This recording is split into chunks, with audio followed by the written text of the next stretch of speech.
안녕하십니까. 지표로 보는 미국 시장의 권혁태입니다. 24년도 6월 3주차 보도록 하겠습니다.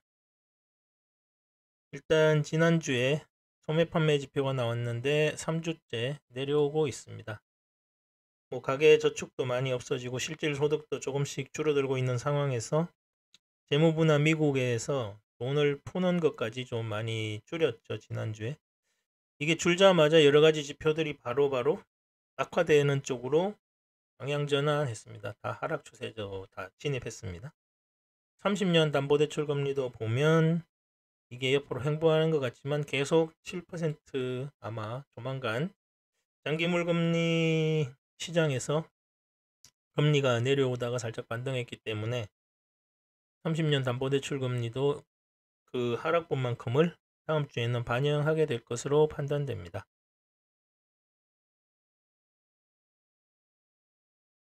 다음으로 소비자 물가지수인데요. 당연히 M2를 그렇게 큰 지표를 누가 조절하거나 그렇게 움직일 수는 없는 상황이지만 일단 재무부와 연준이 계속 연준은 돈을 빨아들이고 재무부는 지출을 줄였기 때문에 전체적으로 좀 유동성이 감소했고요. 유동성이 감소하면서 바로 소비자 물가도 내려오고 있습니다. 소비자 물가 핵심 소비자 즉 음식과 에너지를 제외한 서비스나 이런 쪽에서 물가가 좀 내려오고 있고요. 내려온다기보다는 상승률이 줄어들고 있다고 표현하는 게 맞겠죠. 소비자 물가 지수도 보면 내려오다가 M2가 늘면서 올라갔다가 다시 내려오고 있습니다. 결국 전체적으로 유동성을 계속 공급할 수 없는 상황을 마주할 상황으로 갈 수밖에 없기 때문에, 그리고 또 선거도 이제 한 4개월 정도 남았습니다. 이제 그렇기 때문에 시장이 그렇게 만만한 환경이 아닌 쪽으로 좀 힘든 상황으로 흘러가고 있습니다. 공급자 물가 지수도 마찬가지입니다. 여기 있거든요. 임금 상승도 둔화되면서 공급자 쪽 물가 이런 쪽 다 상승률 빵입니다. 전월 대비로 올라간 게 없죠. 그러면서 연 단위로는 이것도 내려오다가 다시 반등 후 다시 이제는 기저효과라든가 이런 것들이 없기 때문에 이 상황에서 좀 시간이 걸리면서 물가가 좀 안정적으로 가지 않을까, 다들 그렇게 보고 있습니다.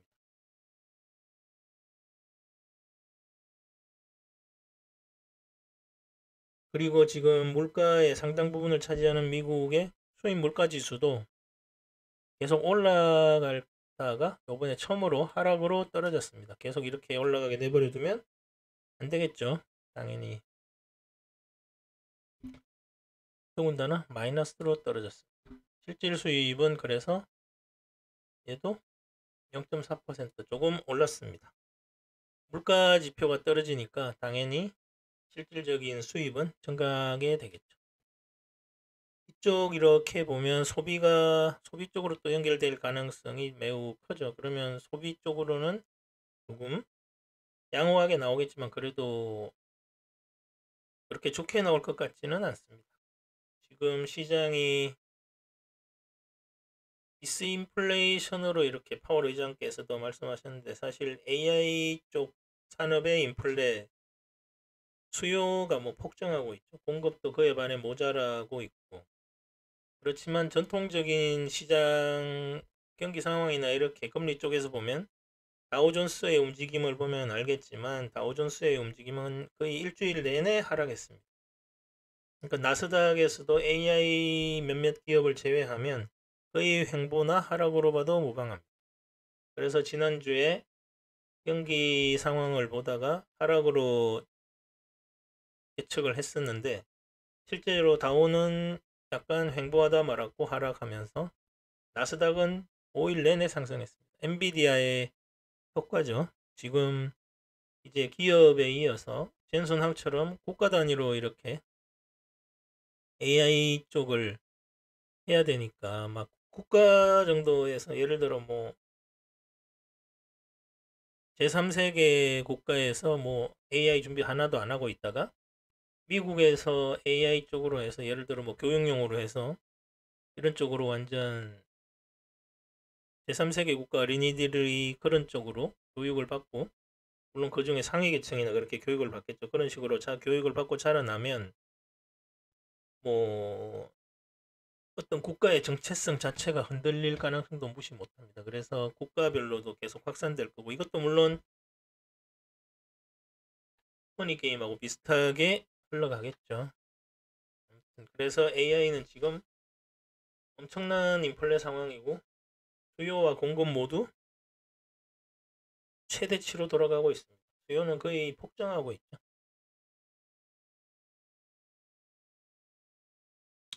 네, 다음으로 지난주 2년물 채권 선물만 놓고 보면 물가지표가 좋게 나오면서 시장이 하락했다가 좀 너무 내려왔나, 여기가 거의 지지선이 대부분 몰려있는, 여기서 살짝 반등했습니다. 그래도 금리는 좀 내려왔고요. 시장은 아까 말씀드린 것처럼 약 3% 정도 상승했습니다. 나스닥은. 다우는 내려왔고요. 지금 그래서 생산성이나 기업의 어떤 이익 측면에서 지금 양분화되어 가고 있습니다. 미국 경제도 양극화되어 가고 있습니다. 노동시장이 정상화되면서 이게 점점 더 지표상으로 드러나고 있는 상황입니다. 그래서 이번 주는 주요 지표들은 말씀드렸고요. 이번 주는 다 시장을 횡보로 보고 있습니다. 전통적인 뭐 경기 지표로 보면 뭐 다우는 성장이 거의 힘든 상황이죠. 고금리 상황에서. 그래서 다우는 하락했고, 말씀드린 것처럼 AI 실적 때문에 나스닥과 이쪽은 상승했고요. 그러면서 이제 신규 실업자 수는 추세적으로 지금 증가하고 있습니다. 24만 넘어서 뭐 이제 완전 고용은 깨졌고요. 한 30만, 27만 이 정도 후반대에 가면 이게 뭐 침체 얘기도 나올 수도 있는 상황입니다. 그런데 지금 나스닥 쪽에 AI가 계속 밀어 올리고 있기 때문에 양극화가 심해지고 있습니다. 이걸 뭐 침체 지표로 볼 수도 있고, 파월 의장 보시는 것처럼 뭐 디스인플레이션으로 판단해서 볼 수도 있는데,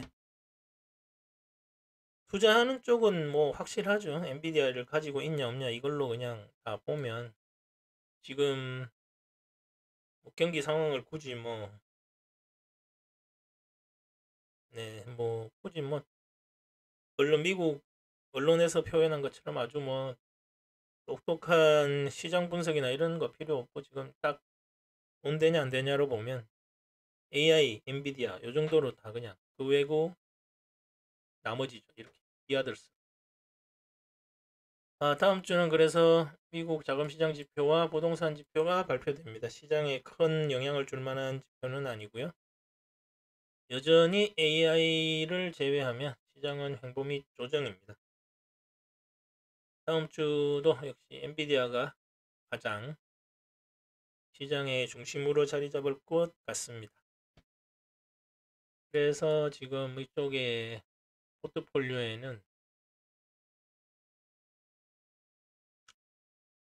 글로벌 반도체 탑4 이거 다시 들어갔고요. 이게 엔비디아 아니면 엔비디아는 도대체 지금 계속 확장세로 가기 때문에 어느 순간 실적에서 시장 기대치를 못 맞춰서 폭락하는 날까지는 계속 갈 것으로 판단됩니다. 퇴직연금에는 뭐 신규 편입한 이후로 계속 늘려가고 있습니다. 그리고 잠깐 미국 연준에서 이렇게 셉을 보는데, 다음 주 정도 되면 공개시장 마켓 오픈 팔러시 그게 나옵니다. 그게 나오기 전에 이제 미리 보는 건데, 보면 이게 수요일 날 물가지표가 반영되지 않은 것 같습니다. 이게 물가지표가 반영돼서 제로라는 게 여기 들어가면 이게 완전히 많이 바뀌겠죠. PC 인플레이션 예측이 2.6인데 2.8로 올린 게 되는데, 이게 9월 달에 가면 아마 다시 역전돼서 나올 것으로 판단됩니다. 그러면 그때 이제 금리 인하를 이제 연준에서 실행할 수 있지 않을까.